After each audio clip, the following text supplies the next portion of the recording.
नमस्कार, प्रखर राजपूत को देख रहे हैं आप। और आज तारीख है 28 फरवरी साल 2026 और इजराइल, ईरान, पाकिस्तान, भारत और अमेरिका की जंग की तमाम बड़ी खबरों के साथ एक बार फिर से आपके सामने हाजिर हुआ। दोस्तों, पिछली वीडियो में मैंने आपको बताया था कि इजराइल ने धोखे से अमेरिका की मदद के बाद ईरान पे बड़ा हमला किया और इस हमले में पेजेश्कियान समेत आयतुल्लाह खामनेई और साथ ही जो इंटेलिजेंस हेडक्वार्टर था उसको हिट किया गया और साथ ही जो एयरपोर्ट था तेहरान का उसको भी टारगेट करने की खबरें निकल के सामने आई और 28 अलग अलग जगहों पे इजराइल ने बड़ा हमला किया था। और इस हमले के बाद ये खबरें भी निकल के सामने आई थी कि खामनेई साहब को मारने की कोशिश की गई है। और इसी दौरान फिर बाद में रिपोर्ट ये निकल के सामने आई कि खामनेई साहब को एक सुरक्षित स्थान पे ले जाके पहुंचा दिया गया, यानी अब खामनेई पूरी तरीके से सुरक्षित हैं।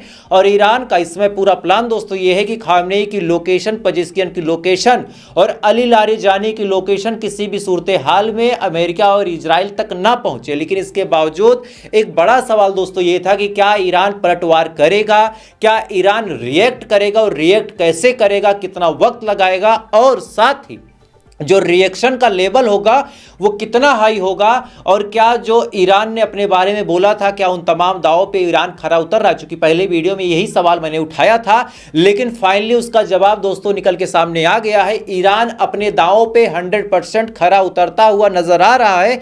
रिपोर्ट आपके सामने आप साफ तौर पे देख सकते हैं कि सबसे पहले ईरान ने यूएई में स्थित जो अमेरिका का नौसेना का अड्डा था उसको टारगेट किया है और साथ ही बहरीन में जो 5th नेवी की एयर बटालियन इस समय अमेरिका की मौजूद है उस पर भी हमला किया। और इन तमाम हमलों की एक बार तस्वीरों को देखें आप।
इस वीडियो में दोस्तों आप साफ तौर पे देख सकते हैं कि किस हिसाब से अलग अलग जो टारगेट ईरान ने कभी सेट किए थे, जो टारगेट ईरान ने बताए थे और ये कहा था कि अगर हमारे ऊपर हमला हुआ तो इन तमाम जगहों पे हम बड़ा हमला कर सकते हैं। उसमें जॉर्डन का भी नाम था, उसमें कतर का भी नाम था, सऊदी अरब का भी नाम था, उसमें सीरिया का नाम था, उसमें इजराइल का नाम था।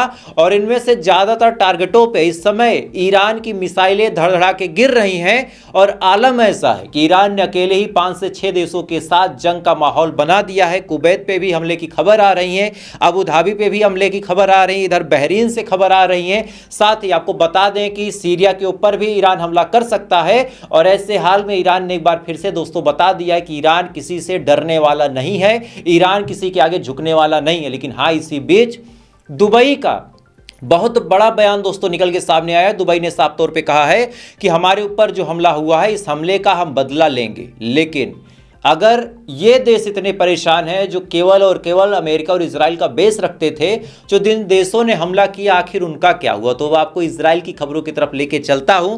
सबसे पहली खबर दोस्तों निकल के सामने आ रही इजराइल के शहर हाइफा के हवाले से। हाइफा पे ईरान की मिसाइलों ने डायरेक्ट इंपैक्ट किया और इस इंपैक्ट में गाड़ियां जल चुकी हैं और इस हिसाब से हमला हुआ है। एक बार उसकी एक्सक्लूसिव तस्वीरें आप अपनी स्क्रीन पे देखें।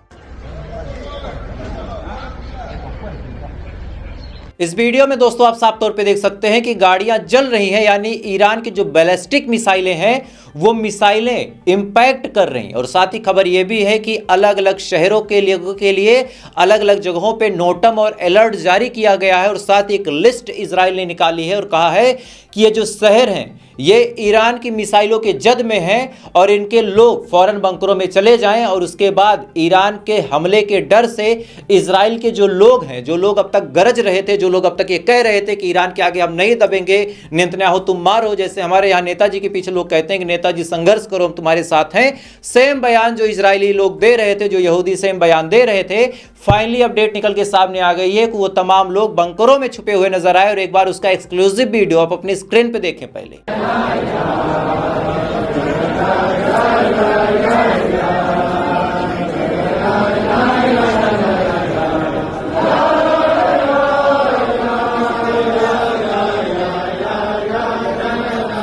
इस वीडियो में दोस्तों आप साफ तौर पे देख सकते हैं कि ईरान के बैलिस्टिक मिसाइल हमले के बाद जो इजरायली है वो बंकरों में छुपे हुए नजर आ रहे हैं। और साथ ही अब बड़ी खबर ये निकल के सामने आ रही है कि जो ईरान का बुसर में न्यूक्लियर प्लांट था, इजराइल ने शायद उसको सक्सेसफुली हिट किया है, क्योंकि एक ऐसी वीडियो निकल के सामने आई है जिसमें दिखाया गया है कि बुसर का न्यूक्लियर प्लांट धुआं फेंक रहा है, यानी वहां से धुएं की तस्वीरें निकल के सामने आई हैं। और मैं चाहूंगा कि वो वीडियो भी आप अपने स्क्रीन पे देखें पहले।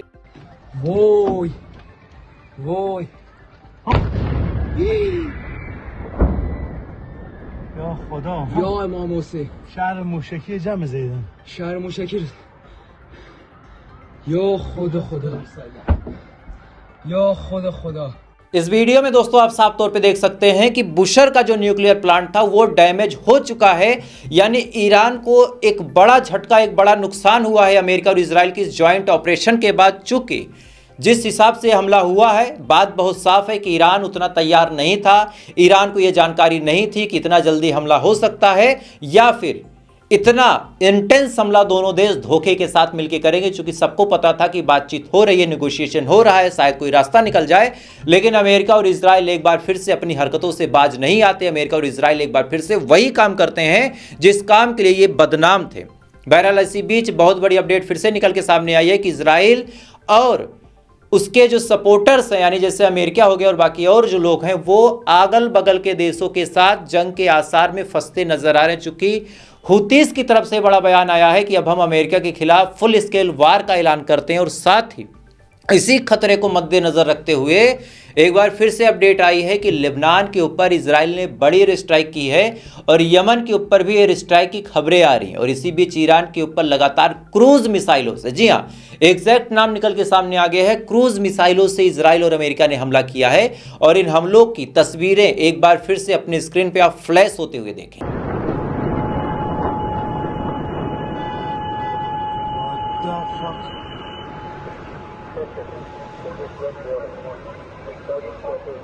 इस वीडियो में दोस्तों आप साफ तौर पे देख सकते हैं कि क्रूज मिसाइलों से लगातार तेहरान और बाकी जो बुशर के न्यूक्लियर प्लांट थे, नसान के न्यूक्लियर प्लांट थे, उन तमाम जगहों पे हमला करने की कोशिश की गई।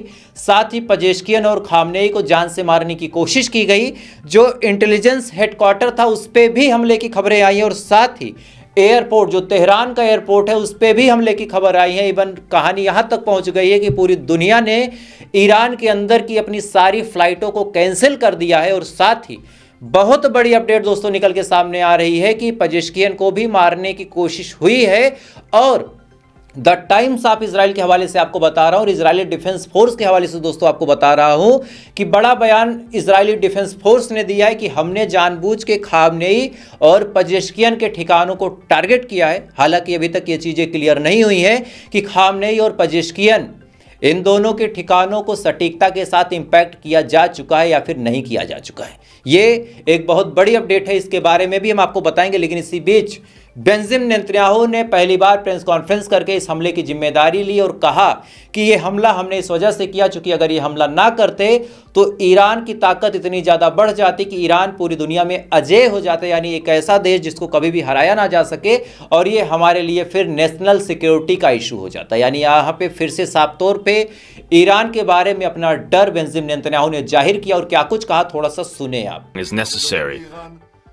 In recent months, the tyrants in Iran have been plotting to rebuild their nuclear and missile capabilities and to bury them underground, where we won't be able to strike them. If we don't stop them now, they will become invulnerable. To that end, the representatives in negotiations are trying to buy time, attempting to buy time in fruitless and deceitful negotiations with our American friends. Whoever lays down their weapons, including among the regime forces, will ensure their safety and secure their future. The Iranian people in all their diversity, Persians, Kurds, Azeris, Baluch, Abkhazians, and all other citizens of this wonderful nation, this is your opportunity to establish a new and free Iran. Take your destiny into your own hands. इस video में दोस्तों आप साफ तौर पे सुन सकते हैं कि बेंजामिन नेतन्याहू ने अपना डर जाहिर करते हुए बताया कि अगर ईरान मजबूती के साथ खड़ा हो जाता तो फिर उसको रोकना इम्पॉसिबल था, इस वजह से हमने हमला किया। और इससे बीच बहुत बड़ी दोस्तों अपडेट निकल के सामने आ रही है कि फिर से जो अमेरिका और इजराइल के रिफ्यूलर प्लेन है, यानी वो प्लेन जो जंग जैसे हालात में फाइटर प्लेनों को तेल देते हैं, यानी जंग अगर चल रही है और फाइटर जेट का तेल खत्म हो रहा हो और उस जेट को एयरबेस पे आने की नौबत ना आनी पड़े, इस वजह से रिफ्यूलिंग प्लेन भी इजराइल की तरफ से और अमेरिका की तरफ से उड़ते हुए नजर आए हैं। और साथ ही जिस हिसाब से क्लस्टर बम और बख्तरबंद बमों को गिराया गया है, बड़ा कयास लगाया जा रहा है कि B-2 बॉम्बर का इस्तेमाल अमेरिका ने किया है। और अगर ऐसा हुआ है तो आप यकीन मानिए ईरान को ठीक ठाक नुकसान हुआ होगा। लेकिन ईरान जिस हिसाब से पलटवार कर रहा है, ये चीजें देखने के बाद मिडिल ईस्ट आज पूरी तरीके से सहम गया है। बात बहुत क्लियर है कि 6-6, 7-7 देशों पे हमला करने का काम ईरान ने किया हो, चाहे कुवैत हो, चाहे बहरीन हो, चाहे दुबई हो, चाहे यूएई हो, चाहे जॉर्डन हो, इन तमाम देशों पे बड़ा हमला किया इस समय ईरान ने। और ईरान ने एक बार फिर से अपनी ताकत को बताया है कि बाबू हम कमजोर नहीं है। जो चीजें तुम दिखाने की, जो चीजें तुम पूरी दुनिया के सामने रिप्रेजेंट करने की कोशिश करते हो, थोड़ा सा हवा में आ जाओ, हम कमजोर नहीं है। खैर, तो फिलहाल अभी के लिए बस इतना ही, लेकिन चैनल पे बने रहिएगा। 10-15 मिनट में एक बार फिर से एक्सक्लूसिव खबरों के साथ फिर से मुलाकात होगी। इस वजह से चैनल पे आप नए हैं तो वीडियो को लाइक और चैनल को सब्सक्राइब जरूर कर ले। बाकी थोड़ी देर बाद फिर मिलते हैं, तब तक अच्छे रहे, खुश रहें, ऊपर वाला आपकी हिफाजत करे।